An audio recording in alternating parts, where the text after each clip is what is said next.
Ok, on est parti.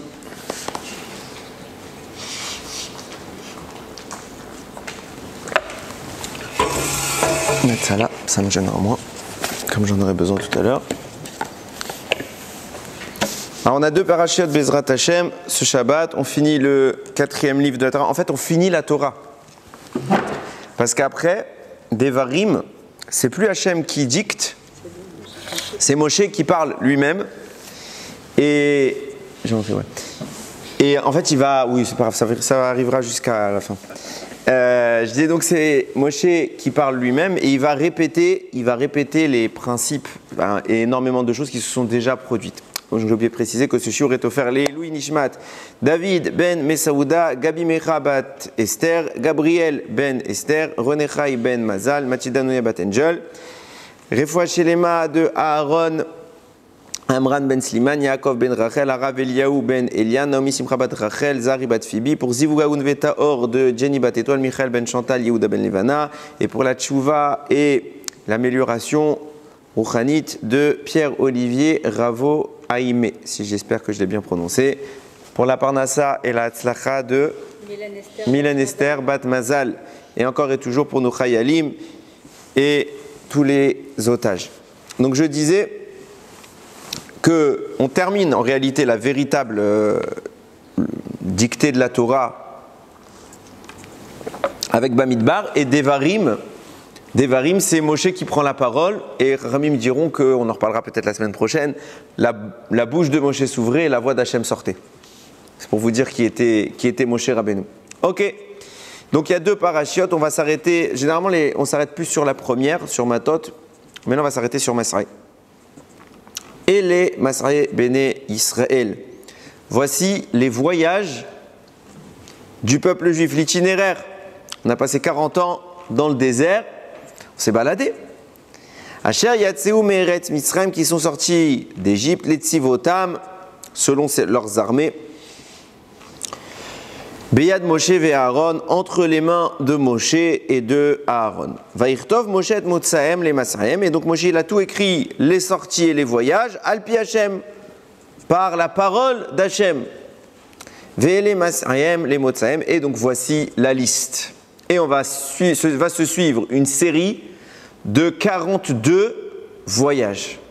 Ils sont allés de là à là, puis ils ont voyagé de là vers là, de là vers là, de là vers là. Ça non-stop, à part deux, trois petits psukim, vous allez voir. Vaïsrou, vaïachanu, vaïsrou, vaïachanu. Et il y a des fois, on nous explique, là il s'est passé quelque chose, là un petit peu de nostalgie. Vous vous souvenez quand on était là-bas, il y avait des beaux arbres. Mais on fait un listing. Un listing qui est... On vient de commencer, vraiment on est au début. Un listing qui est assez rapide, mais il faut l'apprendre, il faut le lire. Et la question, évidemment, la question qui se pose et que tout le monde pose, on s'en moque. On s'en moque totalement. Est-ce que ça vous dirait un jour, venez, on va dans le désert du Sinaï et on va à la recherche des 42 stations dans lesquelles on s'arrête. Alors là, après, la Torah répète 7 autres pour arriver à 49. Il y a une raison à ça. On a fait un va-et-vient. Ok, le principal, c'est les 42. Ok, c'est quoi l'intérêt ? On va trouver des trésors là-bas. Peut-être on s'est dit, on sait que les Béné Israël étaient très très riches. Peut-être qu'il y en a un, il a fait tomber quelque chose derrière. Pourquoi on nous raconte tout ça ? C'est de la Torah ? C'est comme si je vous disais, à part s'il se passe quelque chose, mais dans la vie d'Avraham, exemple, Avraham il est parti de chez lui pour arriver en Eretz Israël. Ouais, il a fait la même chose que nous. Ok, on va nous dire où est-ce qu'il a dormi la nuit ? Il n'a pas fait le voyage en 20 minutes. Donc il était à l'époque à dos de chameau, d'âne ou de chameau, je ne sais pas ce qu'il avait. Et forcément qu'il a dû dormir la nuit quelque part. On ne va pas dire, ah là, il y avait Avraham. Bon, à part pour les fous d'histoire et d'archéologie, peut-être, mais pour le commun des mortels, on s'en fiche. Et surtout dans un livre de Torah, c'est de la Torah. Ça veut dire que vous comprenez que ce qu'est en train de nous dire Moshe Rabbeinu quand il écrit ça, c'est divin. Vous trouveriez quelque chose de divin à dire, ils sont allés de tel endroit à tel endroit à tel endroit. On s'en moque. À émettre, on s'en moque. Deuxième problème que les commentateurs posent, alors là je ne cite pas de nom parce que c'est assez régulier qu'on pose cette question. D'où ils viennent ces noms? Je pose la question de façon plus complète. On est dans le désert. Un désert que même la Torah décrit comme étant hostile. Ce n'est pas un endroit pour vivre. Ok?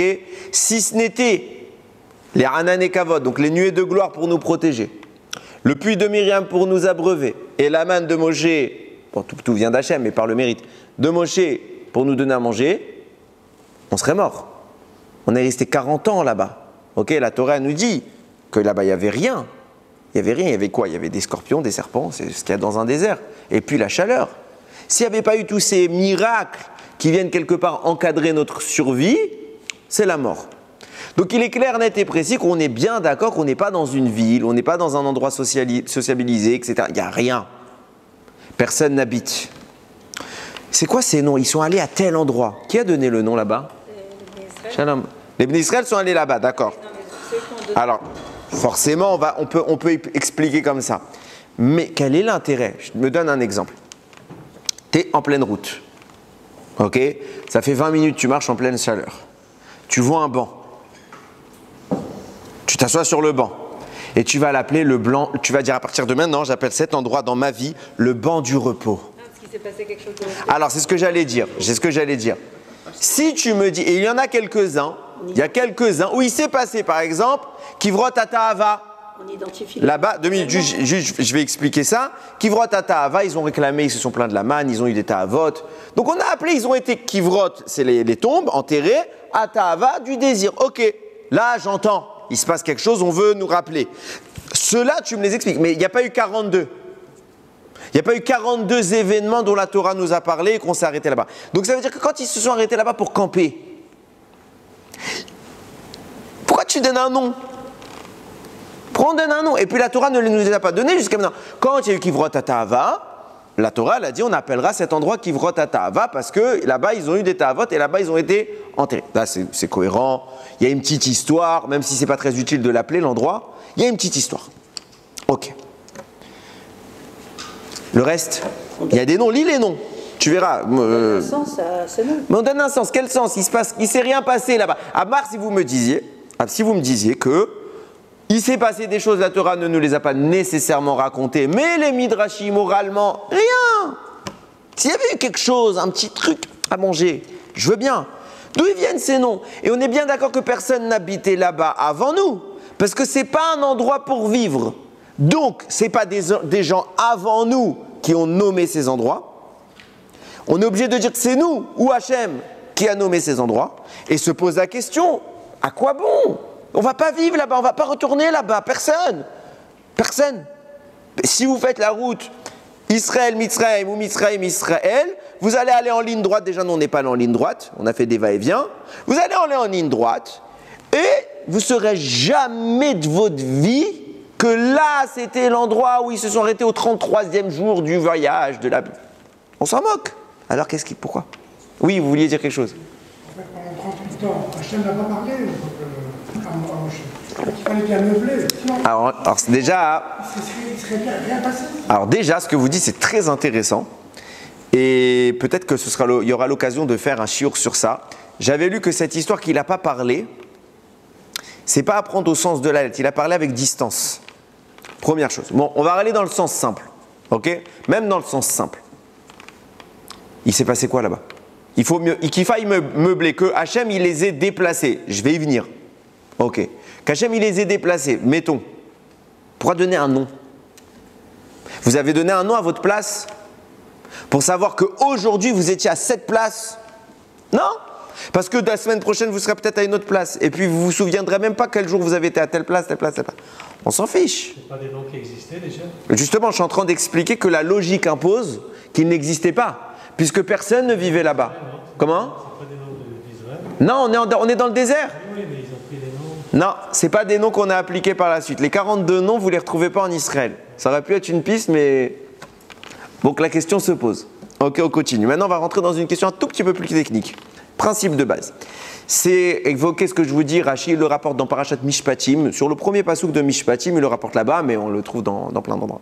Quand vous trouvez un passage qui commence par le mot « Elé ». Rashi il dit, mais c'est Chachamim qui disent « Elé passal arishonim ». quand il y a écrit voici, ok, la notion que je vais dire quand je vais dire voici, elle annule toutes les notions semblables avant. Par contre, s'il y a écrit ve'ele, avec le vav qui est une conjonction de coordination, ça veut dire et voici, alors là ça veut dire que je fais une connexion avec ce qu'il y avait avant et donc je suis venu ajouter. Je donne un exemple concret, Mishpatim. Rachid dit, là-bas il y a écrit ve'ele a Mishpatim, et voici les lois. S'il y avait écrit que voici les lois et les Mishpatim, alors toutes les lois qu'Hachem a données depuis Bereshit jusqu'à Mishpatim, elles sont annulées. Et voici maintenant les lois que je veux que vous suiviez. Principe de base. Maintenant il a écrit V, ça veut dire qu'il ne veut pas annuler, mais qu'il veut ajouter. Ok? Là il y a écrit et les masré, voici les voyages. Donc il n'y a pas écrit V et les, il y a écrit et les. Quand il y a écrit que et les, c'est pour annuler les anciens. Hein. Donc ça veut dire, évidemment, toute proportion gardée, on reste dans le même sujet. Ce qu'on doit annuler, c'est des voyages. Tu annules un voyage, c'est quoi? Tu appelles les LAL, tu leur dis on annule le billet. Il y a eu des voyages, si je traduis la logique du texte, c'est-à-dire il y a eu des voyages avant, et les voyages ils ont vraiment mamache eu lieu. Et les voyages de maintenant que je vais citer, ils ont tout annulé. Quel voyage il y a eu avant? On était où? On était en Égypte. Il n'y a pas eu de voyage. On est resté 210 ans en Égypte, on a fait quoi? On a fait Goshen, Ramsès, Goshen. Il n'y a pas eu de voyage. Et quand bien même il y aurait eu des voyages, ça veut dire quoi? J'annule un voyage. T'annules quoi? Et ce que je vous dis, c'est un principe qui est mamache. C'est pas une fois qu'on le dit. À chaque fois que vous voyez Élé, il y a au moins un commentaire qui va poser la question. Donc de quoi on parle ici? On nous dit il faut annuler les autres voyages. Quel autre voyage? Et comment tu annules un voyage? Enfin, je termine. Une dernière question. Et là, je vais à contresens de ce que vous avez dit. Pourquoi voyager autant? Ils ont voyagé sur 40 ans. Ils ont voyagé 49 fois parce qu'il y a eu des retours. Donc, on va dire rester sur 42. Hein? Punition. Alors, la punition, c'est de ne pas entrer en Israël. C'est déjà une punition. Rester dans le désert. Bon, d'accord, je me mets dans un endroit pas loin. Ok, je choisis le bon endroit. Où on peut dire ils n'aimaient pas. Donc, on changeait. Mais on sait que ce n'est pas comme ça que ça marchait. Qu'est-ce qui faisait qu'ils déménageaient? Les nuées se levaient. On réunissait le peuple et on partait. La Torah raconte qu'il y a des fois, il y a des périodes où ils sont restés même pas une journée. Il y a des fois, ils sont restés quasiment tout le temps. Il y a des fois, ils sont restés quelques jours. C'est Hachem qui décidait. Pourquoi? Pourquoi tu les mets pas à un endroit? D'accord, ils sont punis. Limite. Soyons sadiques jusqu'au bout. Venez, on est sadiques. On dit, on veut les... Vous avez fait une bêtise, vous allez voir. Je vous mets juste devant. Tu vois là-bas, tu rentres pas. Il n'y a pas pire. Mais nous devant. Mais qu'on bouge pas.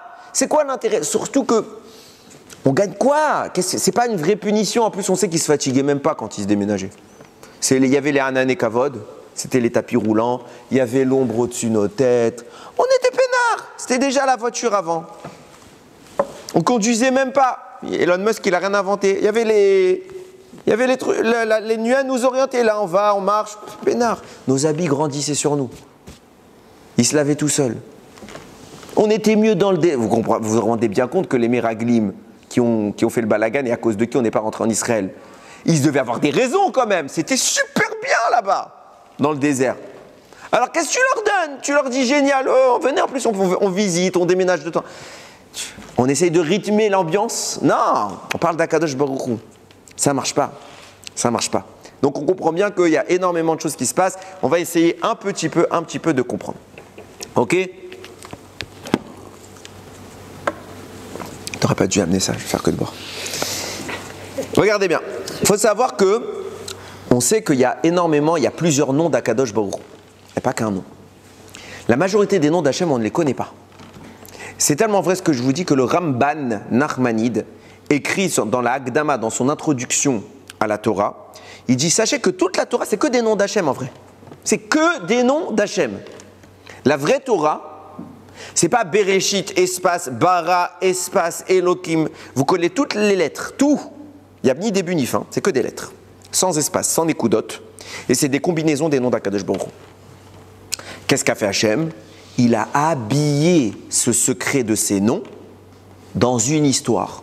Et là sont apparus les mots Bereshit, Bara, etc., etc. Il a choisi une première lettre, il l'a mise en premier, et après de là, il a laissé la suite des lettres, il a fait des espaces, il a mis des nékoudotes, il sait ce qu'il fait. Ça a donné une belle histoire. Plein de lois, tout, ça marche nickel. Mais le vrai support, c'est les noms d'Akadosh Baruch Hu. Pourquoi je vous dis ça? La Gemara a dit dans Masechet Chagiga, vous voyez, c'est pas souvent que je ramène le livre, mais là, on va lire. Endorshin ba'arayot, pardon, bishlosha. Quand il s'agit des lois de l'intimité, ok, quand un khatan, une kala vont se marier, on leur enseigne les lois de Tarata Mishpacha. Ok, on ne fait pas des cours à plusieurs. 3 élèves, max, c'est déjà interdit. Il faut 3 élèves et on ne dépasse pas. Pourquoi? Logique.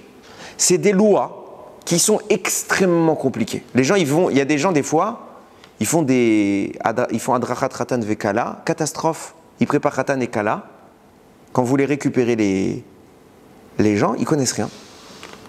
Combien de cours t'as fait? J'ai fait un cours d'1 heure. Un cours d'1 heure? Ah bon? Il y a des livres entiers de halachot, et toi, tu as fait un cours d'1 heure. Je plains ton rave après 120 ans. Parce que c'est de sa faute, c'est pas de ta faute. À part si le rave, il a dit au rave, viens, on fait 20 cours, et le gosse, il a dit, non, j'ai pas envie, ça c'est son problème. Mais il y a combien de halachot? Combien de gens ils fautent sur ces halachot? Les gens, ils croient qu'ils connaissent rien. Quand je vous dis qu'ils connaissent rien, ils connaissent rien. Donc la Gemara te dit, quand tu fais cours sur Tarata Mishpacha, surtout le Inyan là-bas, ça doit être sérieux. Donc en tout petit comité, pour être sûr que quoi? Si on est 15, il y a un moment tu peux lever la tête. Là, si on a un qui pique du nez, là, je vais pas m'arrêter pour le dire, oh réveille-toi. Mais si on est en tête à tête, le Rav et le Talmid et le gosse il pique du nez, tu peux, tu es obligé. Pourquoi? Il va arriver, il va se marier dans quelques jours. Combien d'avérotes? Et attention, on parle de Krayav Karet. Je crois que c'est léger, Krayav Karet. Le Rav, il a une responsabilité. Le futur Khatan et la future Kala, ils ont une responsabilité. Donc la Gemara te dit, Shlosha. Ok, c'était pas pour ce sujet que je parlais, mais c'est pour la suite. Velo bemarase bereshit bishnaim. Et si on doit enseigner les secrets de Bereshit, maximum 2 élèves. Pas plus. Parce que c'est encore plus secret. Velo bemerkava, pardon, beyachid. Pour enseigner les secrets de ce qu'on appelle la merkava, ok. Donc Bereshit et merkava, c'est déjà de la Kabbalah. On te dit un maître et son élève. Et là, imken ayachacham ou mevin midato. À part si le gars en face de toi, il est spécial. Il a une tête, il comprend de lui-même, etc. Regardez quand la Gemara dit mais Maaseh Bereshit. C'est quoi Maaseh Bereshit? C'est quoi? Dieu il a créé le ciel, le soleil, la terre, etc. Tosfot il rapporte là-bas. C'est quoi Maaseh Bereshit? Il cite Rabbeinu Tam. Rabbeinu Tam c'est un des Tosfot. Pardon. Piresh Rabbeinu Tam. Hu Shem Membet Otiot. Le secret de la création du monde, c'est le nom à 42 lettres. Ayotse qui ressort mi Bereshit ou mi Pasuk Shel Acharav. Prenez Bereshit, vous comptez les lettres, et le premier et le deuxième pasuk, vous comptez 42 lettres, sachez que c'est un Shem, c'est un nom d'Akadosh Baruch Hu. Et il dit pas c'est quoi? Pendant des siècles, c'était top secret, jusqu'à que les Mekoubalim ils ont eu l'autorisation de révéler ces noms. Je vous rassure, vous prenez Bereshit, les 42 lettres qui suivent, c'est pas un nom spécial. Ah, pourquoi il dit ça? C'est l'habillement du nom spécial, là-bas. C'est-à-dire qu'il faut connaître le secret pour déterrer quelque part l'information et transformer la première lettre bête à quoi elle correspond. Et bien je vais vous dire c'est quoi ce nom, vous le connaissez tous. Tous. Bezrat Hashem. Pourquoi vous le connaissez? Parce que les Chachamim aujourd'hui ont eu le droit de le révéler. Avant on n'avait pas le droit, le monde n'était pas prêt. Sachez qu'il y a plusieurs fois dans la Torah, qu'il y a des secrets de Torah qu'on ne peut pas révéler. Et quand le monde il est assez kadosh, ça veut dire qu'on a repoussé assez loin les forces du mal, alors on peut révéler. Exemple, Tou Bishvat. La Gemara a dit Tou Bishvat, c'est quoi? C'est rien. C'est une date qu'on appelle Rosh Hashanah. C'est un Rosh Hashanah pour faire des comptes. Trumot, Masrot, etc. C'est rien. Elle ne dit pas que c'est un Yom Tov. Elle ne dit pas qu'on ne fait pas Tachanoun. Elle ne dit rien. Elle ne dit pas qu'on mange des fruits. Elle ne dit rien. C'est à partir du XVIe siècle que les kabbalistes ont révélé tout Bishvat et que c'est institué un seder au début très discrètement. Aujourd'hui, Baruch Hashem. Pourquoi? Le monde n'était pas prêt. Le monde n'était pas prêt. Certains élus, immenses maîtres de la Torah, savaient. Ils ne pouvaient pas dire. Donc c'était pour eux, mais c'est tout. On ne faisait pas Tachanoun parce qu'on a vu que il a appelé Rosh Hashanah. Ok, on ne fait pas Tachanoun, mais c'est tout. Il se passe quoi ce jour-là? Les gens ne faisaient strictement rien. Ils rentraient chez eux, ils mangeaient leur repas, Birkat Amazon, et dedans. C'est tout. Il n'y avait pas de seder, il n'y avait rien. Les kabbalistes ont révélé. Quand le monde était arrivé à l'endroit qu'il fallait, il y a eu certains tikkunim, alors on peut révéler. Donc, ce n'est pas que je vais vous révéler un top secret, la Gemara m'interdit de le révéler, et moi je vais venir vous le révéler. Si moi je peux vous le révéler, c'est que ça a été écrit par des rabbinim bien avant moi. Et vous allez voir, je ne vais rien vous révéler. C'est quoi ce nom-là? Alors, il faut savoir qu'il existe deux versions de ce nom. Je vais expliquer. Première version de ce nom, c'est un Teilim que vous connaissez. Ana, Bechoar, Gedulat, Yeminecha, Tatir, Tserura, Kabel, Rinat. Il faut le dire, quand vous dites ce Teilim, toujours deux mots par deux mots. Pas Ana, Bechoar, Gedulat, Yeminecha. Non, Ana, Bechoar, Gedulat, Yeminecha, Tatir, Tserura. Je ne vous explique pas maintenant pourquoi, un jour, Bezrat Hashem. Ok? Vous prenez tous les livres, même les plus pourris des livres. Qu'est-ce qu'ils vous mettent à côté de ce Ana, Bechoar? Ils vous prennent les initiales de chaque mot et ils vous mettent entre parenthèses des lettres. C'est les initiales.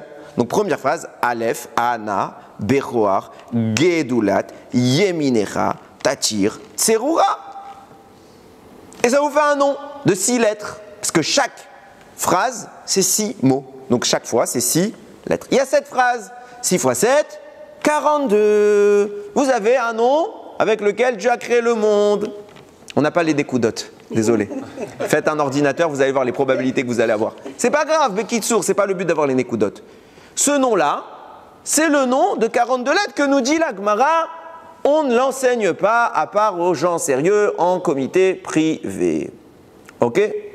Ce Shem qu'on appelle Shem Mab, même bête, ça fait 42 en Gematria. Sachez que sa fonction, son utilité, c'est l'élévation. Je m'explique. Chaque fois qu'on va faire une mitzvah, chaque fois qu'on va faire une bracha, chaque fois qu'on va manger comme il faut manger, ça veut dire pas pour kiffer l'estomac, mais pour Akadosh Baruch Hu. On va extraire des étincelles de Gdusha qui ont sombré dans le monde par les avérotes. Quand vous faites une avéra, imaginez-nous, imaginez la création comme une sphère de lumière. Chaque fois qu'on fait une avéra, on tape dans la sphère et sortent de là des étincelles. Ça, c'est ce qui a brisé le monde. Notre travail, c'est maintenant ces étincelles, elles sont parties. Il faut récupérer ces petites perles d'or et on les remet une par une. Maintenant, quand vous mettez quelque chose qui a de la valeur par terre, qu'est-ce qui se passe? Tout le monde se jette dessus. Et personne ne veut vous laisser le prendre. Qui se jette dessus? Toute la citra, toutes les forces du mal. Elles viennent, elles se jettent sur ces sources de vie divine et elles les emprisonnent. Notre travail, c'est de faire un birour, extraire la lumière de l'obscurité. On l'extrait et on l'en renvoie. Maintenant, une fois que je l'ai extraite, il faut que je la renvoie à sa source. Je l'élève dans le ciel. Comment je fais l'élévation de cela? Le nom qui permet l'élévation, c'est le nom de 42 lettres. Ce qui vous explique, vous avez remarqué, pour ceux qui font Kriyat Shema chez Alamita, j'espère que tout le monde fait Kriyat Shema chez Alamita, c'est extrêmement, je répète encore une fois, extrêmement important. Ok? Il y a tout un texte à lire. Vous remarquerez que ce Teilim, par exemple, dans la journée, on le voit 2 fois. Une fois tôt le matin, quand on fait notre fila, dans tout ce qu'on appelle ce qui est avant Odou. Là-bas, il y a Ana Bechoar. Pourquoi là-bas, il y a Ana Bechoar? Parce qu'on fait monter les mondes.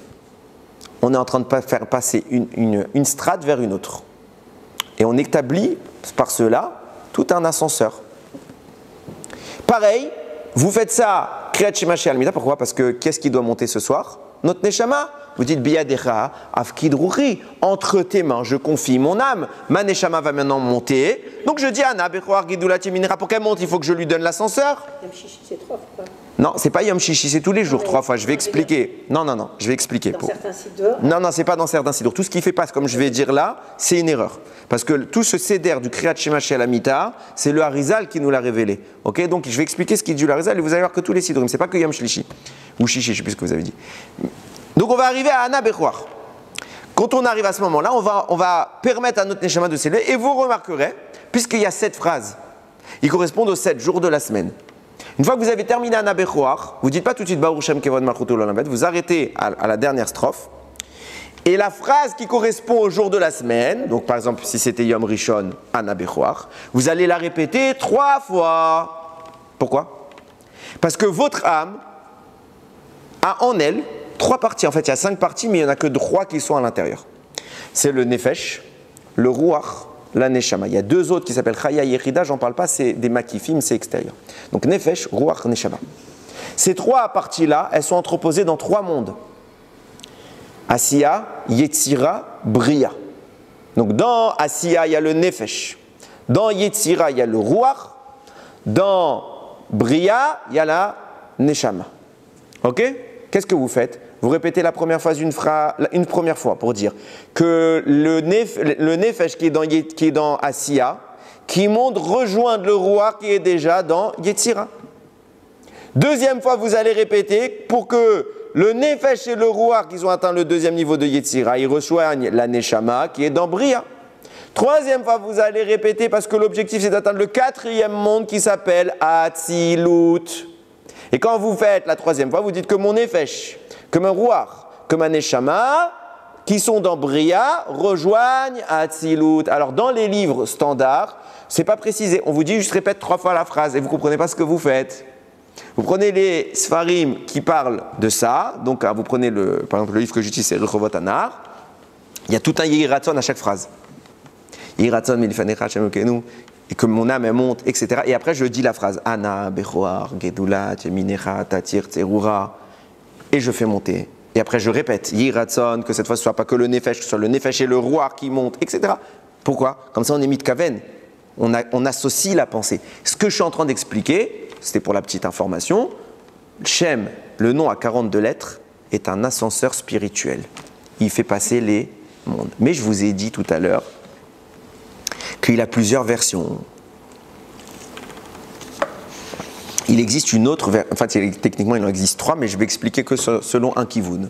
Il y a une autre version de ce nom, c'est celle qu'on utilise dans les Kavanot, ça vous ne le verrez pas, dans les Kavanot du Kaddish. C'est quoi cette version du nom? Vous prenez le nom d'Hachem, Yud, Ke, Vav, Ke. Ça fait 4 lettres.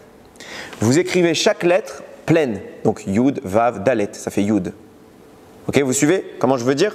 J'ai déjà expliqué plusieurs fois. Hey, Yud. Vav, Yud, Vav. Hey, Yud. Ça vous fait 10 lettres. Donc 4 plus 10, ça vous fait 14. Et vous faites le même principe d'écriture en plein sur les 10 lettres du dessous. Ça vous fait 28 lettres. 4 plus 10 plus 28, ça vous fait bien 42. Il y a des variations, je ne vais pas rentrer là-dedans. Ok? C'est un autre nom d'Akadosh Baruch Hu à 42 lettres. C'est le même. Mais on ne l'utilise pas au même moment. C'est quoi la différence entre les 2 noms? Pourquoi il y a 2 versions du nom? Rav David Daniel Cohen, il a écrit un sefer qui s'appelle Galenai. Oui, Galenai. Sur Parashat Masri, il explique là-bas. Il dit quoi la différence entre les 2 noms? Le premier qui dépend de Ana Bechoar, c'est une élévation partielle. Je ne sais pas tout expliquer, mais comprenez, élévation partielle. Ça veut dire qu'il y a une partie qui monte, par exemple la nuit, c'est ce qu'on fait. Notre âme entière, elle ne monte pas, sinon on est mort. C'est qu'une partie de notre âme qui monte. Élévation partielle. Tandis que le Shem, même bête, le Shem à 42 lettres, qui vient, que j'ai expliqué qu'on utilise dans Kaddish, qui vient d'une Yud Kevavke, lui c'est une élévation brutale, totale. On monte d'un monde à l'autre, tac, entièrement. Donc il est plus puissant. Sur cette base, il explique le Rav, c'est le Rav de mon Rav, il dit de là on commence à comprendre, c'est quoi cette histoire? Et les Masré. Voici les voyages. Qu'est-ce qui se passe? Le Élé annule les voyages d'avant. De quoi on parle? Il y a un changement d'itinéraire. Quand on est sorti d'Égypte, Akadosh Baruch Hu voulait nous faire voyager au travers de 42 destinations, qui étaient la corrélation des 42 lettres du nom d'Akadosh Baruch Hu. Pourquoi il voulait nous faire voyager sur ces 42 destinations? Parce que c'est le concept d'élévation. Il voulait nous faire atteindre un summum spirituel. Quel est ce summum spirituel? C'est précisément l'état d'Adam Arishon avant sa faute. Et c'est pour ça qu'on est sorti d'Égypte et qu'on a reçu Matan Torah, on est arrivé au Har Sinaï. Akadosh Baruch Hu il a dit, je vais vous mettre à réparer totalement. Pour cela, il faut une élévation total. Donc il faut le nom de 42 lettres qui correspond à la deuxième explication que je vous ai donnée. Yud, Ke, Vav, Ke, puis Yud, etc. Mais il s'est passé quoi? On a fait le veau d'or. Et quand on a fait le veau d'or, qu'est-ce qui s'est passé? Kadosh Baruch Hu, il a dit, vous ne voulez pas monter, alors vous allez rester un peu plus bas. Donc il a changé, il a dit, les massarés. Il devait y avoir un premier voyage, je l'annule, j'appelle Elal et je leur dis annuler mon billet. Pourquoi? Parce que vous avez tout cassé. Et maintenant, vous allez avoir un deuxième voyage, très important. Vous allez récupérer des étincelles de Gdusha. Mais pas de la même ampleur, pas à la même vitesse et pas à la même intensité que ce que vous auriez dû connaître. Et on annule. Qu'est-ce qui se passe? Il y a un cafard. Là-haut, là derrière. Où ça? Il remonte, il sort. Bon, ça va, il est loin. Il est loin. Il rentre dans les... S'il s'approche de nous, vous nous dites. Espérons qu'il écoute à distance, c'est peut-être une Neshama. C'est pas plutôt la faute des explorateurs qui a fait qu'on était... Ah, il y en a une qui écoute. Chasdé Hachem, on y vient tout à l'heure. Tu retiens ta question parce que j'y réponds, ça fait partie du shiur. Ah bah ouais, c'est lié de Serrara. Hein. Non, s'il s'approche de moi, par contre, vous me dites quand même. Mais je reviens sur ce que je disais. Donc, on a changé de Kivun, on est maintenant dans une dimension malheureusement plus faible. Et là, on arrive à un problème. S'il n'y avait pas eu le veau d'or, après Matan Torah, qu'est-ce qui se passait?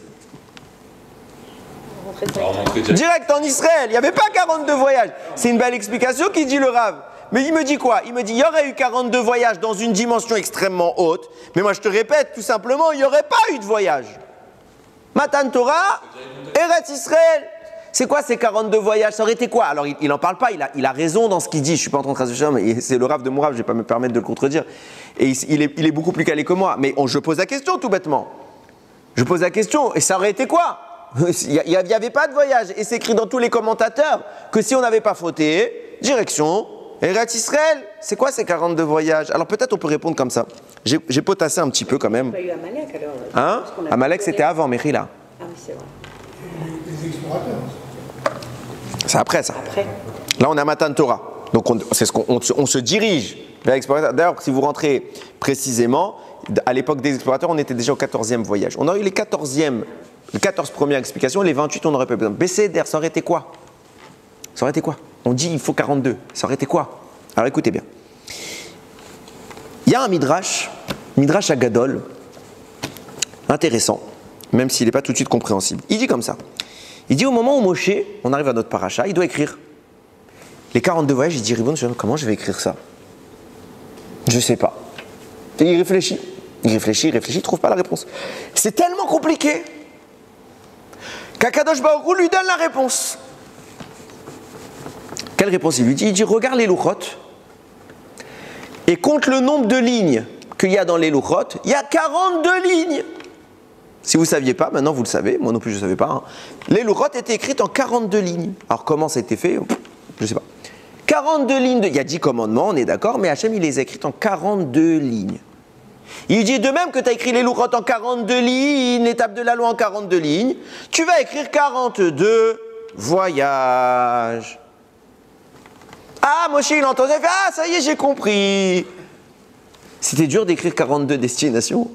Ils ont voyagé, ils sont arrivés, ils ont campé, ils ont voyagé, ils ont campé. C'est Hachem qui dicte. Quel est le problème? Qu'est-ce que Moshe ne comprend pas? Et quel est le rapport avec les louchot? Les voyages et les louchot. Quel est le rapport? On ne voit pas tout de suite le principe. Comme je vous l'ai dit tout à l'heure, et c'est le Chida qui explique comme ça, quand on a fauté, depuis Adam et puis toutes les générations qui ont suivi, sans cibler spécialement Adam, on a libéré des étincelles de leur source. Libérer, c'est pas le bon mot, on a plutôt confié au mal des forces. Notre travail, c'est de les extraire. Et c'était ça les 42 voyages. À chaque endroit où on allait, notre travail, c'était la libération de ces sources-là. C'est pour ça qu'on est resté à certains endroits un peu plus longtemps, parce qu'il y avait plus à libérer, qu'à d'autres. Nous dit le Chida, c'est ça le secret des noms des 42 endroits. C'est pas une histoire qui s'est passée là-bas. C'est pas quelqu'un qui a donné ces noms. Les noms qui sont cités là-bas, c'est l'intensité cachée, codée, de travail qui a été accompli par les Bnei Israël à ce moment-là. Et pourquoi c'est utile de les écrire dans la Torah? Parce qu'à chaque fois qu'on les relira, on continuera le travail qui a commencé depuis Mitzraïm, où on a commencé la libération des étincelles, et qui s'est poursuivi dans le désert. Et nous, maintenant, des siècles plus tard, quand on va lire cette semaine, notre parashat Masaé, qu'est-ce qu'on va faire? On va poursuivre ce travail, continuer la libération, la libération, la libération, la libération. Moshe ne les a pas écrits pour le folklore. C'est pas il lui restait quelques lignes dans le Sefer Torah, il a dit qu'est-ce qu'on va pouvoir mettre? Non. C'est seulement qu'il a écrit là-bas des noms spéciaux qui viennent caractériser tout le travail accompli à l'époque des Bnei Israël. Et il nous a donné en cela le pouvoir de s'adjoindre, de rejoindre les Bnei Israël des siècles plus tôt pour travailler avec eux à distance. Le télétravail existait déjà. Nous, notre rôle, c'est de continuer tout cet effort-là. Ça n'a pas été écrit pour rien. Mais c'est pas sûr, ce n'est pas tout. Pourquoi le fait de lire, ça a une telle importance? Comment ça fonctionne? Vous remarquerez, je ne sais pas si vous êtes tous au courant, il y a une immense ségoula la veille de Pessah. Il y a deux grandes ségoulottes la veille de Pessah. Il y a la ségoula de Rav Shimshon d'Ostropoli dont on a déjà parlé, je ne vais pas revenir, et il y a la ségoula des 42 voyages. Vous lisez les 42 voyages et vous le lisez avec le Targum en araméen, la traduction araméenne. Pourquoi? Le Harizal, il écrit là-bas, même histoire pour Kaddish. Vous avez déjà remarqué que le Kaddish n'est pas écrit en hébreu, il est écrit en araméen. Vous savez qu'on a une mitzvah, et je vais peut-être vous choquer. Peut-être, si je ne me trompe pas, c'est Siman 288 dans Shulchan Aruch, ce qui veut dire que c'est une halakha. On a une halakha qui nous impose toutes les semaines de lire Shnaim Mikra Vetargum. On doit lire tous les psukim de la paracha 2 fois, avec leur traduction araméenne. Ça veut dire qu'il y a des gens, et très bien ce qu'ils font, ils lisent Tehillim. Ils lisent Tehillim, c'est une mitzvah de lire Tehillim. Est-ce qu'il y a une halakha? Je ne critique pas la lecture des Tehillim, c'est vital, c'est précieux, c'est puissant. C'est pas ce que je dis. Je pose une question. Est-ce que c'est écrit dans un livre de halakha qu'on a l'obligation de lire tous les jours Tehillim? Nulle part. Midat HaChassidut, mesure de piété, celui qui a un peu de piété, et qui veut faire, alors il veut éveiller la miséricorde divine, qui lise Tehillim, Inématop. Génial. Mais les gens lisent Tehillim, mais ils ne font pas Shnaim Mikra, que c'est une halakha du Shulchan Aruch. Si quelqu'un il a le choix, je ne parle pas pour quelqu'un il est en train de mourir, on veut faire Tehillim, je ne parle pas de ça, ok? Quelqu'un qui lit quotidiennement. S'il a le choix entre faire Shnaim Mikra, Vetargum, et lire Tehillim, halakha, Shnaim Mikra, personne ne fait. Pourquoi il faut faire Shnaim Mikra? C'est quoi l'importance de Shnaim Mikra? Et pourquoi on fait Kaddish B, aramite, en araméen? Pourquoi? C'est quoi le principe? Il explique le Harizal. L'araméen, c'est la langue qu'on appelle Achoraim. Dans la Kabbalah, il y a une notion qu'on appelle les Achoraim, l'arrière. De façon imagée, dans un corps, la zone de faiblesse est toujours où? L'arrière. Le meilleur moyen de battre quelqu'un, c'est de l'attaquer par derrière. Les Achoraim, c'est aussi de la Gdusha. Mon dos, c'est moi. Donc il n'est pas moins important que mon avant. Il est important. Mais puisque c'est une zone de faiblesse, les Achoraim de la Gdusha, l'arrière de la sainteté, est toujours en contact avec une agression des forces du mal, qui viennent essayer de piquer de la Gdusha pour vivre. Notre kavana, notre intention lorsqu'on va lire Kaddish en araméen, qui est quelque chose de très saint, et pour pas que on veut justement repousser les forces du mal, on le dira en araméen avec l'intention de dire à l'endroit où les forces du mal viennent, je mets une barrière, je suis mitkaven de séparer la Gdusha de l'impureté. Pareil, je vais lire la Torah, les forces du mal elles veulent venir se nourrir de notre Torah, qu'est-ce qu'on fait? On la lit en hébreu parce que c'est la source première, c'est pour ça qu'on la lit 2 fois, et on va répéter une 3e fois en araméen pour repousser les forces du mal. C'est pour ça que la veille de Pessah, que c'est un jour où il va y avoir beaucoup de lumière qui va se révéler le soir de Pessah, c'est une nuit qui est appelée jour, Pessah. C'est une nuit où il fait jour. Seulement, on n'a pas les yeux pour voir. Qu'est-ce qu'on va dire? C'est un grand minag qui est très important. Celui qui fait, c'est pas celui qui fait pas, c'est pas grave, c'est minag. Ok? On a une tradition qui nous dit, lis ce passage-là. Pourquoi? Parce que Pessah, c'est ce qui va initier notre sortie d'Égypte et donc cette libération des forces du bien. Et ce qu'on veut, c'est les protéger. Tout le travail qu'on a fait dans l'année, on veut l'élever vers le ciel. On dit à la Sitra Achra, aux forces du mal, pas touche. Ce n'est pas à toi, c'est à moi. Donc on protège notre précieuse Torah. Ok? C'est exactement. Comment? Parachat Aman, il faut, il n'y a pas Oui, oui. C'est pas le, en tout cas, c'est pas le sujet, mais toujours quand vous allez arriver dans cette idée-là, c'est ce qui se passe. C'est pour ça qu'il écrit le Be'er Maim Chaim. Quand on est arrivé à ces endroits, on doit les lire, et notre lecture va permettre aux forces du mal d'être repoussées. Et sachez que les noms qui sont cités dans la paracha n'existaient pas avant qu'on y aille. Le fait qu'on y aille et qu'on les libère, ce qu'on a libéré, ces noms-là, c'était la Gdusha qu'on a libéré là-bas. Donc c'est des noms saints, ça fait bien partie de la Torah, ça a sa place dans le texte. C'est Chachouv.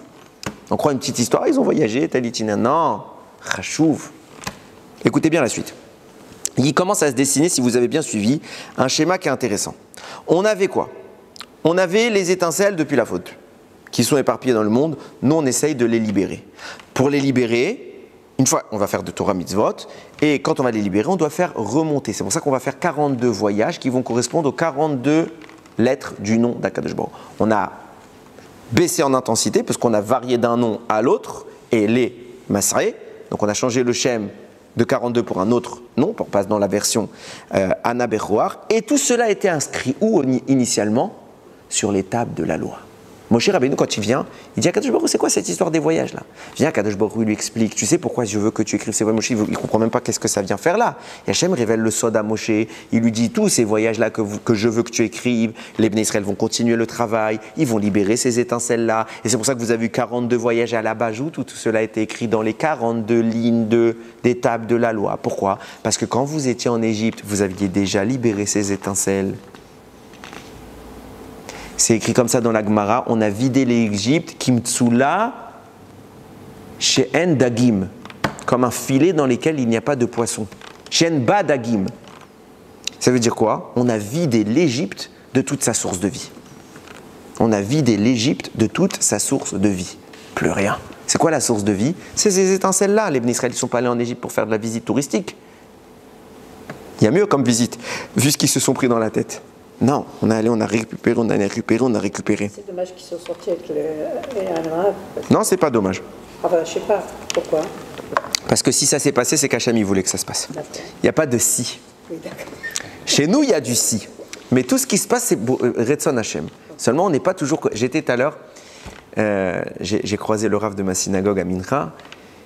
Il me dit, ça va? Je lui fais, oh là, je suis en retard, Rabbi, j'ai pas fini d'écrire mon shiur, j'ai à peine écrit 2 pages. À cette heure-ci, d'habitude, j'ai déjà écrit 4 pages. Il me dit, ouais, c'est pas grave. Je fais, oh, c'est le stress. Il fait, comme ça, il a voulu. Comme ça, il a voulu. Comme ça, hein. Il m'a dit, c'est comme ça qu'il a voulu, tu dois pas te poser de chez là. Comme ça, il a voulu. Et comme ça, il a voulu. Bah, au prochain, au final, j'ai réussi d'écrire. Comme ça, il a voulu. On enlève le stress. Et maintenant, ouais, quand t'es Mahamine. Rasda Hachem, j'espère être un peu Mahamine quand même. Je disais, maintenant, on va revenir à ce que tu as dit tout à l'heure. Regardez, on est en train de faire dépendre depuis tout à l'heure cette transformation dont j'ai parlé. On devait vivre on est sorti d'Égypte, on a fini le tikkun, on a fauté avec le veau d'or, donc on recommence le tikkun. 42 pour un autre 42. Pour question toute simple, Tzeder, on a fait Avodah Zara, on a fauté. Quel est le rapport avec le veau d'or et l'étape de la loi?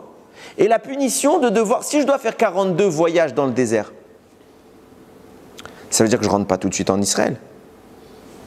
Mais la décision de ne pas rentrer en Israël, c'est Parashat Shelach, c'est les explorateurs, quelques mois plus tard quand même. Il y a un problème, c'est anachronique, ça ne marche pas dans l'ordre. Viens nous dire Rashi, c'est pas à cause des explorateurs qu'on n'est pas rentré en Égypte. Je vous lis en français pour ne pas tricher.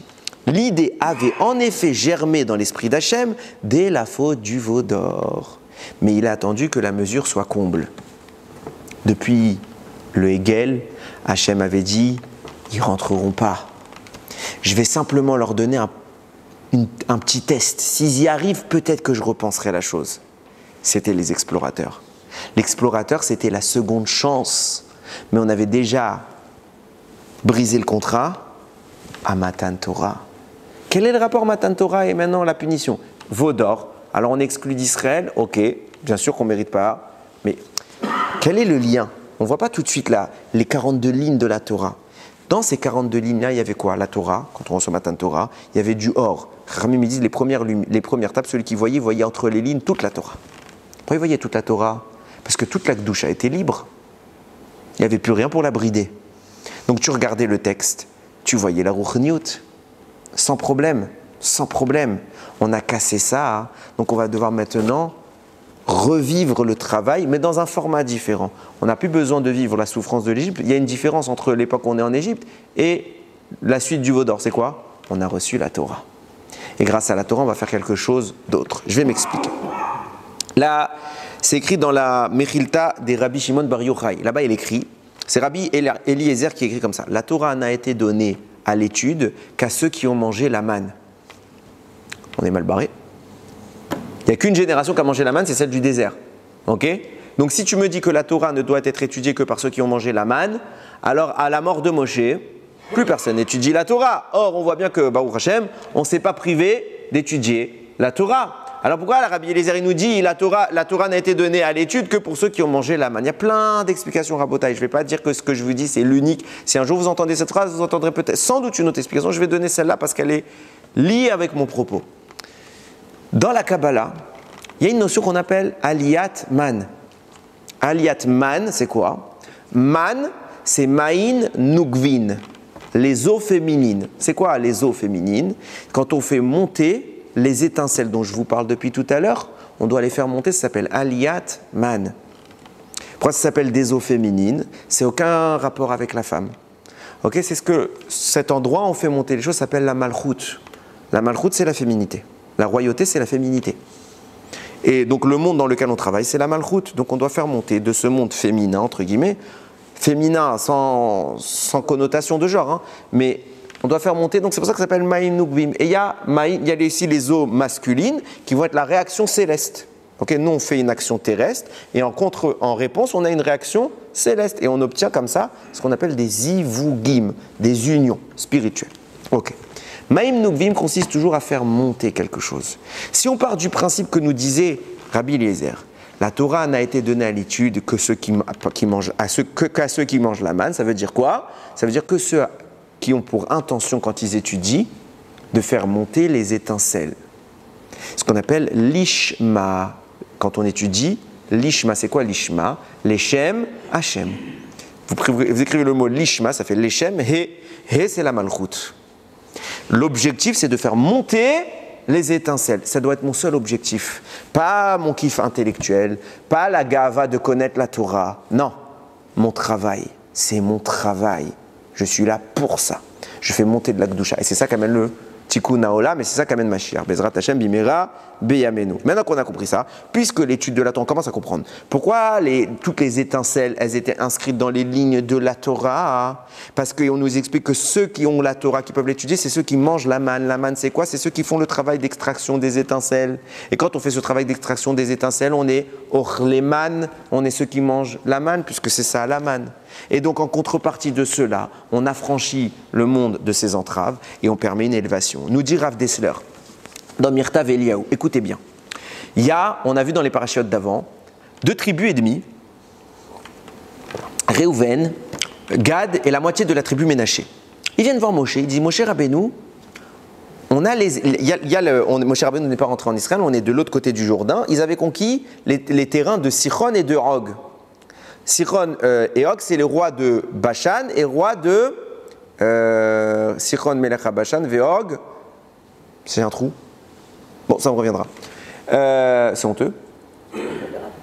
Bon, ça me revient pas. Je sais pas, j'ai un bug. Hein? Khazak ou Baruch. Ça m'était. Je sais pas pourquoi, ça peut passer. Ok, passons. Je disais, donc, il y a les 2 rois et on a conquis leur territoire. Viennent Réhouven, moitié de tribu de Ménaché et la tribu de Gad. On veut s'installer là. Moshe il commence à dire, oh, ça y est, il recommence l'histoire des Méraglim, ils ne veulent pas rentrer en Israël, il a très peur. Il lui dit, non, Moshe Rabbeinu, on rentre en Israël, on fait toutes les guerres avec vous, mais l'endroit il est compatible, on a un grand troupeau, c'est un endroit avec un grand pâturage, c'est mieux pour nous. Ok, si vous faites les guerres et vous venez, Inemata, vous faites ce que vous voulez. Mais Rav Dessler dit, je ne comprends pas pourquoi ils ont voulu rester en Chutz La'aretz. Alors bien sûr, ça va être imprégné de la Kedusha d'Israël, mais c'est quoi cette histoire? Tu as le top du top et tu veux rester à l'étranger. Il dit Rav Dessler, on ne parle pas de n'importe quelle génération. On parle de Dordéa, la génération du savoir. C'est la plus grande génération que la Terre elle ait un jour portée sur ses épaules. Il ne regarde pas par rapport au pâturage, il regarde par rapport à leur neshama. Et l'endroit était compatible avec leur neshama. Pourquoi? C'est un sujet bifinatsmo, je ne vais pas rentrer. À leur conception, il y a eu un problème. Ok, très vite, juste que vous sachiez, je ne vais pas rentrer. Mais par exemple, quand Réhouven est né, Yaakov, il pensait qu'il était avec Rachel alors qu'il était avec Léa. Donc il pensait à une autre femme. Pareil pour Gad, puisque c'est quand Réhouven il a échangé les couches de ses parents, il pensait qu'il était avec Bilha, alors qu'il était encore avec Léa. Ok, ça a créé des problèmes spirituels dans leur Neshamot, ce qui les a mis un petit peu de côté le temps qu'ils fassent leur tikkun. Ok. Ménaché pareil, parce que Ménaché il vient de Yosef. Ok. Yosef il s'est marié avec Asnat. Asnat c'est la fille de Dina. Dina elle a eu Asnat par un viol avec Shrem. Ok. Donc il a une moitié goy. Et en plus l'impureté la plus totale, un viol. Ok, donc ça a créé quelque chose. Ok, c'est pas mon sujet. Donc c'est 2 tribus, et c'est pour ça que c'est que et demi, c'est pas toute la tribu. 2 tribus et demi se sont mis là-bas. Pourquoi? Parce que la terre en question est compatible avec les étincelles que leur âme doit récupérer. De là, on voit que quoi? La terre a une corrélation avec les personnes qui vivent dedans. C'est pas n'importe qui vit là-bas. Chaque neshama, elle a un travail à faire à cet endroit et pas à cet endroit. Pourquoi vous vivez à Tel Aviv? Et moi je vis à Ashdod et lui il vit à Yerushalayim. Pourquoi? Chacun, il a son travail et ton travail, il n'est pas là-bas. Et si un jour tu dois déménager, c'est que tu as fini ton travail ici et tu fais les voyages d'Israël, tu vas ailleurs. Tu vas récupérer d'autres étincelles. Mais il n'y a que toi qui peux faire ce travail. Maintenant, comment les choses ont-elles été définies? Vous allez voir, c'est intéressant. Nous dit le Khatam Sofer, et je l'avais déjà dit ce Khatam Sofer dans un shiur ici. Il faut savoir que le secret de la manne, c'est quoi? C'est quoi le secret de la manne? Le secret de la manne, c'est les 7 fruits d'Israël. Comme ça, il écrit le Khatam Sofer. La manne, c'est la neshama spirituelle qui vient nourrir dans ce monde l'apparition de 7 fruits en Israël. Les 7 fruits par lesquels la terre est louée. Ok. Et pourquoi ces 7 fruits-là? Qu'est-ce qu'ils ont? Qu'est-ce qu'elle a, la grenade? C'est bon aussi la banane, la pastèque. C'est très bon. Pourquoi la grenade? Nous dit le Zohar. Hein? La grenade, c'est pas avant mitzvot. Non, mais ça, c'est les rémazim, c'est les allusions qu'on a trouvées après. Mais à la base, tu savais pas. Pourquoi la grenade? Je sais pas, tu prends la papaye, il y a plein de noyaux dedans. Tu aurais pu dire la même chose. Voilà.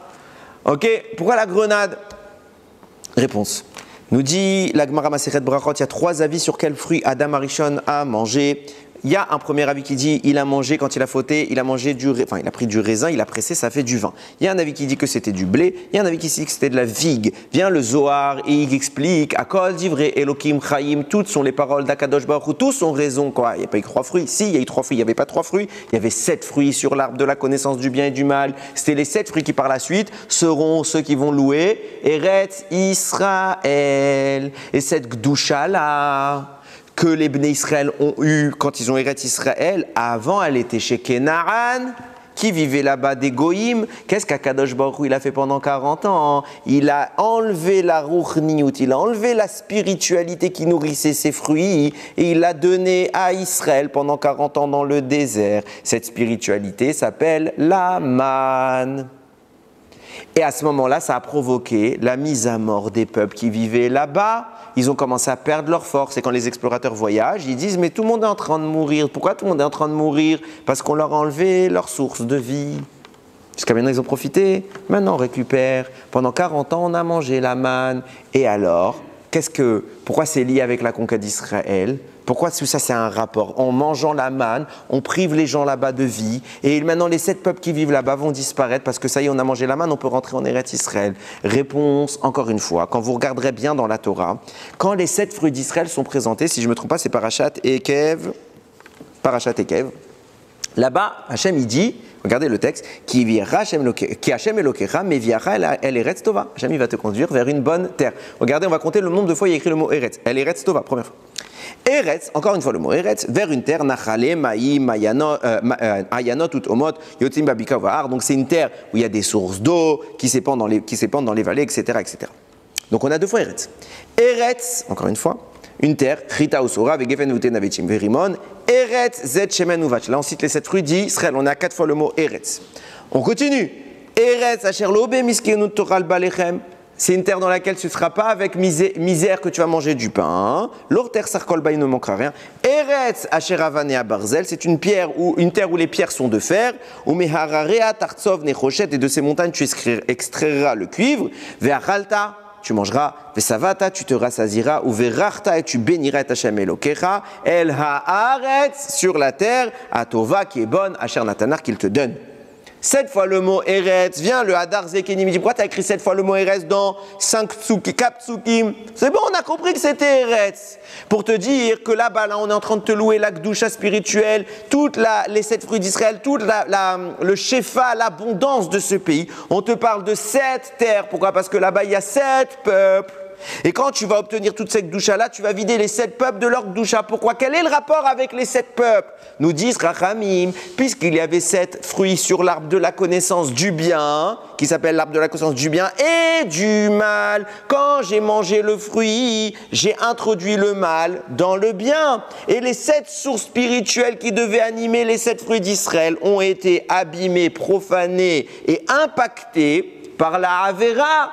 Il y a un défaut qui les a rongés maintenant. Comment s'appelle ce défaut? Ça s'appelle les 7 peuples d'Israël. C'est pour ça qu'il y a 7 fruits d'Israël opposés à 7 peuples d'Israël. Quand nous venons, c'est quoi les forces du mal? C'est ce qui vient se nourrir des étincelles dont je parle. Donc il y avait les 7 sources qui sont les 7 fruits. Sont venues 7 forces du mal. Les 7 peuples d'Israël, ils se sont placés tout autour. On est venu dans le désert et on a fait 42 voyages pour élever les étincelles. On a obtenu la manne. Quand on a obtenu la manne, on a sorti ces fruits-là de l'écorce négative qui les avait envahis. Les peuples s'effondrent d'eux-mêmes. Les peuples s'effondrent d'eux-mêmes. C'est pour ça que quand on parle de conquérir, de la bataille qu'on va avoir contre les 7 peuples, quel mot est employé? Ve'achalta et kol ha'amim. Et tu dévoreras tous les peuples. Quoi? On va les manger? Non. Quand tu vas manger la manne, quand tu vas faire le limouda Torah, que tu vas libérer ces étincelles-là, alors tu les vides de leur substance. Et quand tu manges cette manne-là spirituelle, en mangeant, tu commences la conquête d'Eretz Israël.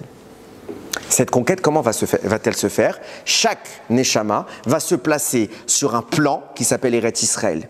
C'est quoi ce plan? C'est la Torah. Quand on a reçu la Torah, Kadosh Baruch Hu, qu'est-ce qu'il nous a montré? Les 42 lignes, vous avez là toutes les étincelles, elles sont récupérées. Maintenant, vous allez vous conduire en Eretz Israël. Ces 42 sources, qui sont les 42 libérations qu'on a opérées, on doit les rapatrier là-bas.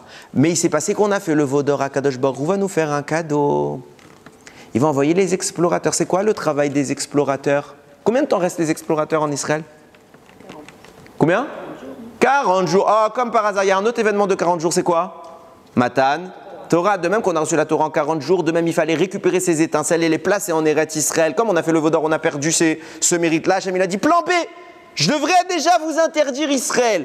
Allez en Eretz Israël et marchez. Comment on les a appelés ces messieurs là-bas qui ont fait le travail d'exploration? Des Meraglim. Pourquoi Meraglim? Parce qu'à Yada Regel, ils vont marcher et en marchant, ils vont implanter. Leur travail, c'est d'implanter la Gdusha en Eretz Israël et transformer cet endroit qui s'appelle Kenan et l'appeler Eretz Israël. Ils ont loupé. Hashem a dit, ah, vous avez loupé, vous n'êtes pas capable de faire ça. Je vais vous donner encore un 3e projet. Vous allez rester 40 ans dans le désert et là-bas, vous allez doucement récupérer. Comment vous allez récupérer? Écoutez ce qu'il écrit le Harvey Nachal.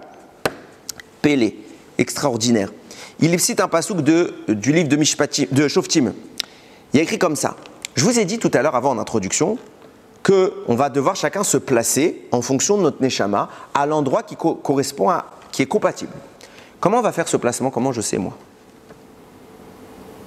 La Torah nous dit, ça ne va pas être au feeling. Alpi agoral. Tirage au sort. On va prendre telle ville, on va prendre les tribus, on tire. Celui qui gagne, c'est pour lui. Je ne comprends pas. Ça sert à quoi? Alors, on sait que derrière, il y a la main d'Hachem qui va manipuler le sort pour que c'est compatible. Ok, il n'y avait pas la prophétie à l'époque? On a besoin de faire un grand loto? Dis à Yoshua Binoun, telle famille là-bas, telle famille là-bas, telle famille là-bas, ça prend 3 secondes et c'est réglé. Non, on va réunir tout le monde. On va faire une grande cérémonie. On va mettre plein de petits papiers. Attention, la terre de Yerushalayim, c'est pour suspense. Il y avait aussi le nombre de... Ah, ça devait être long en plus, donc c'est très long. Ouais. Kaplan, il a fait la même chose. Moi, chez Kaplan, il a fait la tombola. Pourquoi je me suis posé cette question? J'ai écrit un sefer sur Yehoshua, j'ai écrit le tome 1. Bientôt, Bekarov. Il en a impression. J'ai écrit le tome 1 et je ne suis pas encore arrivé dans le tome 1, j'ai fait que les... j'ai fait combien? J'ai fait les 10 premiers chapitres de Yehoshua. Ok, et à chaque fois je me dis, quand je vais arriver au moment du Goral, du tirage au sort, il faut que je comprenne pourquoi Hachem il a fait un Goral. J'avais pas la réponse. J'ai pas dit que je vais donner une réponse, mais je vais donner un remez. Un remez que je trouve qu'il est sympathique. Vient nous dire le Harvé Nachal. Il cite un pasouk dans Shoftim, là-bas c'est écrit Vayeler Misham El Yoshvet Dvir. Il est allé là-bas, c'est les conquêtes de Yehuda là-bas, de la tribu, dans la résidence, les habitants de la ville de Dvir. Veshem Dvir Lefanim, et avant la ville de Dvir, comment elle s'appelait? Kiryat Sefer. Elle s'appelait Kiryat Sefer. Ok. Et lui, il va expliquer les choses, il va expliquer par le remez. Il va dire il y a un remez, une allusion cachée dans ce pasouk, à savoir comment on obtient la terre d'Israël. Comment? À chaque fois que Yehoshua, il allait faire une guerre, il y a écrit, il allait là-bas, Be'emek. Toute la nuit, il était dans les profondeurs de la vallée. Rami, il faisait quoi? Be'omek à halacha. Toute la nuit avant la guerre, il étudiait la halacha. Pourquoi? Quel est le rapport? Pourquoi il fallait? Alors on sait, Rouhani, il faut faire des mitzvot, etc. Ok. Pourquoi il fallait qu'il aille étudier la veille? Et on nous le précise, il a été étudié. Pourquoi? Parce que la Torah, c'est le plan par lequel le monde a été créé. Et que toutes les étincelles que je vous parle depuis le début, c'est la Torah qui les a disposées dans le monde. Du coup, la Torah, elle a déjà placé les étincelles au bon endroit. Et la Torah a créé les Neshamot qui viennent justement travailler ces étincelles. Donc on a un plan du monde qui est cartographié par chaque étincelle qui lui correspond. Et cette carte s'appelle Torah. Pour libérer cet endroit-là, les étincelles qui y sont, il faut utiliser la Torah. Quand Yehoshua il était en train d'étudier la Torah, il était en train de conquérir la veille le terrain qu'il allait faire la guerre le lendemain. Parce qu'il était en train d'obtenir la manne, les étincelles de Gdusha. Ça y est, la nuit, il a déjà fait la milchama. Il allait le lendemain, il n'avait plus qu'à se servir. Et le Limud Torah permettait l'obtention. Comme on a fait les fautes dont j'ai parlé, on n'est pas rentré tout de suite en Israël. Donc on est allé 40 ans dans le désert, faire les 42 stations. Chacun là-bas a travaillé. Comment on a fait comme travail? Qu'est-ce qu'on a fait comme travail? On a creusé la terre? On a fait quoi pendant 40 ans? Limud Torah. Et chacune des Neshamot qui étaient parmi les 600 000 Neshamot du Ham Israël, les étincelles qu'elle a libérées à ce moment-là vont définir son héritage en Israël, puisque c'est ces étincelles-là qu'il faudra rampatrier là-bas. Et c'est Machim à chaque Neshama, Bifne Atzma, chaque Neshama, elle a fait un travail qui correspond à un endroit de la terre, pas à toute la terre, il n'y a pas un qui a tout fait. Lui, il a fait telle parcelle, alors il a libéré les étincelles, elles sont allées là-bas, il va habiter là-bas. Ils en avaient assez de la manne, certainement. Ça, c'est le Erev Rav. À chaque fois, c'est écrit le Ha'asaf Souf. Asher Bikirbo it avu ta'ava. Ha'asaf Souf, c'était le Erev Rav. Ok? Chacun a obtenu, c'est comme ça qu'on a obtenu. Maintenant vient ce travail-là. Et comment on a obtenu ces étincelles? En se déplaçant dans le désert. Là-bas, on étudiait la Torah. Donc on marchait. On arrivait à un endroit. Ah, il y a à manger. On récupère. Et on marchait. On allait à la deuxième station. De même que les Meraglim, par leurs pieds, ils devaient implanter la Gdusha en Eretz Israël. De même, on a fait le même travail d'errance dans le désert, où par la Gdusha de la Torah, on marchait et on obtenait cette Gdusha-là. C'est pour ça qu'à titre exceptionnel, peut-être, je dis bien, Bederer Efshar, ok? Je suppose que c'est exceptionnellement, Akadosh Baruch Hu va dire, je ne vais pas vous le dire par prophétie, vous allez le faire par Goral. C'est quoi le shoresh du mot Goral? Gimel, Resh, Lamed, c'est les mêmes lettres que Regel. Comment on va faire? Alpi à Goral, littéralement ça veut dire par la bouche du Goral. C'est quoi? Par ma bouche j'étudie la Torah et je libère cette doucha que mes pieds m'ont conduit jusqu'à elle. Et maintenant que mes pieds m'ont conduit, alors on va reformuler les choses pour les acheminer en Eretz Israël et libérer la Gdusha d'Eretz Israël. Et depuis le désert a commencé la conquête d'Eretz Israël. On n'était pas là-bas comme ça, Stam. Qu'est-ce qu'il faisait Moshe Rabbeinu? Il enseignait comment conquérir Eretz Israël. C'est quoi le secret pour conquérir Eretz Israël? Limud Torah. Limud Torah. Il n'y a pas d'autre secret, c'est ça le pshat. On étudie et on affranchit. On éclaire le monde. Pourquoi? Pourquoi? Malgré nos plus grands détracteurs, même parmi nous, on a tout fait. Depuis toujours, dans toutes les nations, on a tout fait pour nous enlever notre Torah. On a tout fait pour nous enlever notre Torah. Hitler, dans son testament, il marche chez moi, il a écrit quoi? Méfiez-vous des rabbins. Méfiez-vous des rabbins, parce que si les rabbins ils survivent, ils vont revitaliser. Les juifs, je les aime pas. Mais s'il y en a chez les juifs que j'aime pas, c'est les rabbins. Pourquoi? Parce qu'eux, ils font ce travail. Même Hitler, il le savait. Et non, c'est pas... Et il se passe quoi? On nous empêche. C'est pas nouveau. Depuis Khorban Habayit, depuis la destruction du temple, exil, exil, exil. Pas de Torah. Effacez votre Torah. Convertissez-vous, convertissez-vous, convertissez-vous. À Icar que vous n'ayez pas votre Torah. Pourquoi? Parce que si on a la Torah, on a tout. Et ils savent. Inconsciemment, c'est pas eux qui savent, c'est leur ange qui sait. Ils savent. Pourquoi ils ne sont pas restés 42 jours, les explorateurs, plutôt que 40 jours, pour faire le parallèle avec les 42... Le 40 jours des explorateurs, c'est le parallèle avec 40 jours de Matan Torah. Ah d'accord, c'est pas les 42 et ça. Ouais. Ils savent. Et nous, on ne sait pas. On a dans nos maisons, on a tous un petit livre de Torah. Un peu. On a dans nos librairies à côté de la maison. Aujourd'hui, il n'y a même plus besoin. Internet, tu commandes, il te livre à la maison. On a le secret le plus grand de l'univers. On a le lien avec Dieu. On a le lien avec Dieu. Il est là. Ouvre ton livre. Il est là. Et on fait quoi? On fait quoi de notre vie? On regarde le livre. Il est fermé. Il est beau. Généralement, tu vas chez les gens, ils ont une sifria. Les livres, ils sont tout neufs. Alors, j'ai pas dit que moi, ma sifria, il y a des livres qui sont en bon état, parce que j'ai pas toujours tout utilisé. Mais il y a des livres qui sont abîmés à un moment. Tu vois que généralement, le petit côté doré, là, à un moment, il s'efface, parce que tu étudies. Là, c'est beau dans une maison, une petite bibli comme ça, sympa, un peu vitrée, comme ça, avec une petite lumière. Ça fait classe. Mais c'est pas ça qu'on veut. C'est une Torah morte, ça. Vous savez, il y a un Sefer Torah, il y a des Sifrei Torah derrière. Sachez que ça s'appelle une Torah morte. Ouais. Quand est-ce qu'on lui donne vie? Quand on la sort et qu'on la lit. On la lit. Comment on lit? Avec la respiration. La respiration, c'est ce dit Neshima. Neshima, c'est les mêmes lettres que Neshama. On lui donne son âme. Par le souffle, Ruach. Un Ruach, c'est une partie de l'âme. On lit, vous croyez que le Chazan, il fait quoi? Il chante? Si un Chazan, il chante, bannissez-le de la synagogue. C'est pas ça le travail d'un Chazan. On chante pas. Il y a des gens, ils pleurent quand ils prient. Il y a des gens, ils pleurent. Une fois, je me suis tapé la honte. C'était cette année à Kippour. J'étais en pleine amida du Erev Kippour, le début de la fête. J'ai fini 3 heures après le Chazan et je finis ma amida. Ils sont en train d'ouvrir le Echal, déjà pour faire la fin de la tfila. Je fais, mais t'as pas fait Kaddish? Tout le monde me regarde, rigole. Je fais, mais si, j'ai fait, je te dis, t'as pas fait Kaddish, j'ai pas entendu, parce que quand t'es dans la amida, t'entends Kaddish, tu dois t'arrêter. Tu dois t'arrêter. Je me suis pas arrêté. Je l'ai pas entendu, Birlal. Il y a des fois, une fois dans ma vie, ça m'est arrivé, Baruch Hashem. Ça veut dire quoi? Ça veut dire que on prie, mais le train-train. Regardez cette merveille. On a une merveille, c'est la parole d'Hachem. Ils sont tellement conscients de ça, les forces du mal, qu'elles sont prêtes à faire des Shoah pour nous l'enlever. Il n'y a pas de problème.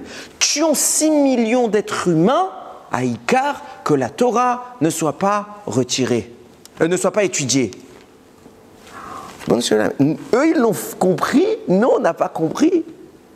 Combien d'heures on passe à rien faire? On se pose la question, aujourd'hui, on a Eretz Israël. Baruch Hashem, c'est un des plus beaux cadeaux qu'Hachem nous a fait les dernières années. On n'a pas tout. Pourquoi on n'a pas tout? Ben voilà, on n'a pas libéré encore. Tu ne peux pas prendre ce qui n'est pas libre. Il faut le libérer et on obtient. C'est clair, net et précis. Il n'y a pas d'autre cheminement. Ou sinon, malheureusement, des souffrances. On a fait ça en Égypte. L'Égypte nous a permis. On a souffert. Jamais dit, mais je ne comprends pas. Je vous ai donné Barati Yetzerara, Barati Torah Tavlin. J'écris un Yetzerara, j'écris un remède. C'est ma Torah. Vous voulez que le Yetzerara il vous tape? Ou vous voulez utiliser ma Torah, c'est le remède. Il n'y a pas besoin de vous faire frapper. Et nous, on fait quoi? On lit les magazines, on lit Facebook, Instagram, ça on lit. Blainara, on a du temps. Quand tu dis à quelqu'un, ne me dites pas que ce que je vais vous dire c'est faux, je ne vous croirai pas.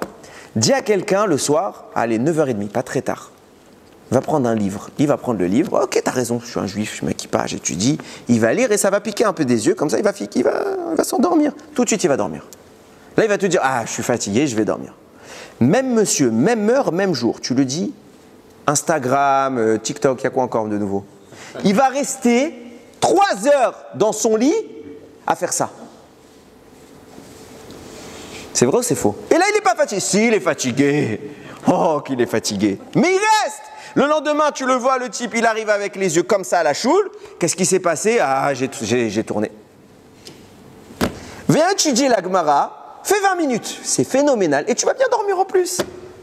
Là, tu n'auras plus l'excuse de dire j'ai fait, j'ai pas fait. Tu vas bien dormir. Et tu seras alors à la tefila. Yetzerara, il est très fort. C'est nous qui sommes faibles. C'est pas lui qui est fort. C'est nous, on est des nuls. Je m'inclus en sommet de la liste. Hein. Mais Rabotaï, on a une terre à récupérer. On a eu 1948. 1948, c'est pas le début de la Géoula. M'excuse, c'est la fin de l'exil. C'est pas pareil. Comme ça, il écrit Rav Yitzhak Yosef. Il faut distinguer les choses. Le début de la Géoula, c'est quand Mamash, ça y est, il n'y aura plus toute cette citra rare. On sort de l'exil. Jamais nous dit, ça y est, je veux vous sortir. Prenez, c'est à vous. Voilà, vous avez plein de livres, servez-vous. Et vous récupérez 1 terre, 2 terres, 3 terres, 4 terres. À nous de travailler. Yiratzon Kakadosh Baruch Hu, Bémet, il ouvre nos yeux, qu'on arrête de les fermer ces yeux. On passe des heures dans nos vies perdues, on ne pourra jamais les récupérer. Alors qu'on peut de temps en temps sanctifier un peu de notre temps. Chacun son niveau. J'ai dit, il faut faire Shnaim Mikra. Il faut faire aussi Teilim, j'ai pas dit enlever les Teilim. Mais plus, il faut faire. Si quelqu'un il peut faire plus que Teilim, il ouvre un Chumash. Il apprend son histoire. C'est qui Akadosh Baruch Hu. Il lit les Mefarshim. Ah, mais je lis pas l'hébreu. J'ai commencé avec un dictionnaire, Rabotai. J'ai pas besoin. Ce que je peux, je fais. Il y a des shiurim. On prend, on fait l'effort. Il y a des livres en français. On apprend. La connaissance d'Hachem est ce qu'il y a de plus jouissif dans ce monde. Il n'y a pas plus beau, il n'y a pas plus grand. C'est enivrant. Enivrant. Il y a qu'on soit tous ivres de Torah, qu'Akadosh Baruch Hu nous ouvre nos yeux, qu'on récupère toute la terre d'Eretz Israël intégralement, sans guerre, sans mort, même chez les occupants, on ne veut pas la mort, qu'on récupère. C'est chez nous, c'est la Torah, qu'Akadosh Baruch Hu vienne dans cette terre-là qu'on aura réparée, récupérée, il s'installe définitivement. Bimera biamenu, Baruch Adonai Leolam, Amen ve Amen.